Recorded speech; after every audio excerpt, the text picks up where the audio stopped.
Hello and welcome to this video. In this video, we are going to cover episode 3 of System Design, Jigyasa.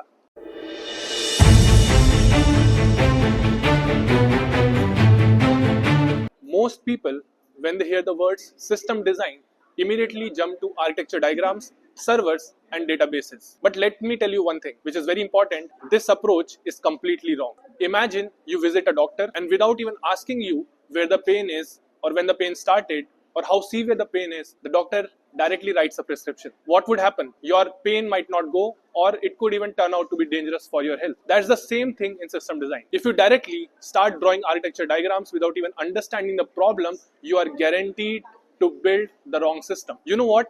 Great engineers never starts with server or designing. They start with one thing, and that is questions. If you understand today's episode properly, you will be able to design a system or any system logically and clearly. System design is not about fancy buzzwords or complex diagrams. It is about deeply understanding the problem. If you don't ask the right questions, you might build unnecessary features. You can build something which is very expensive. You might build something which is totally irrelevant. Or even worse, your system might break under load, doesn't even work at all. And you know what? There's a golden rule. Never design a system unless you fully understand the requirements. If you ask the right questions, 50% of the system design is already done. You will often hear two important terms, functional requirement and non-functional requirement. Let's break them down one by one. For functional requirement, as the name suggests, functional requirements define what the system must do. They answer questions like, what action does the system perform? How data or how does the user interact with it? What workflows exist? So let us take one example. Let us consider a messaging application.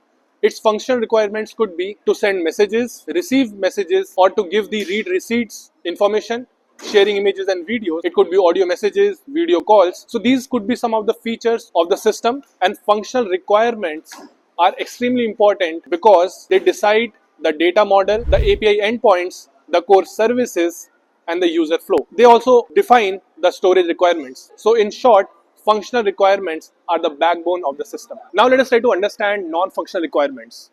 Non-functional requirements define how the system behaves, not what it does. It tries to answer the questions like how fast the system is, how reliable the system is, how scalable the system is, or how secure it is, or how costly it is going to be, and how easy is it to maintain. For example, it defines performance and latency, scalability under high load, reliability and fault tolerance, the availability of the system, security of the system, cost optimization. So for example, if I send a message in my messaging application, will it reach the recipient, or how fast will it reach?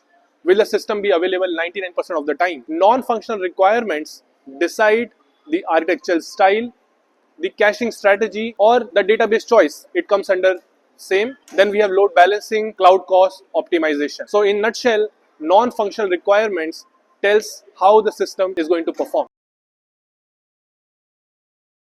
The 10 most important system design questions before designing a system that you can ask. The first could be, what is the purpose of the system? That is, clear goal equals clear design. Who are the users and how many users are going to use my system? A system for 1,000 users is very different from one with 1,000,000 users. What actions will users perform? This helps in defining the functional requirements. Or what does the success looks like for my system? Is it speed? Is it reliability? Is it low cost or high availability? Fifth question can be, what is expected scale? Will it grow from thousands to millions or billions? What are the peak traffic patterns? Are there any sudden spikes? Seventh could be, what kind of data will my system store? Will it be text? Will it be images, videos, or audios? And what consistency level is required? For example, strong consistency or eventual consistency. Ninth could be, what are the failure scenarios?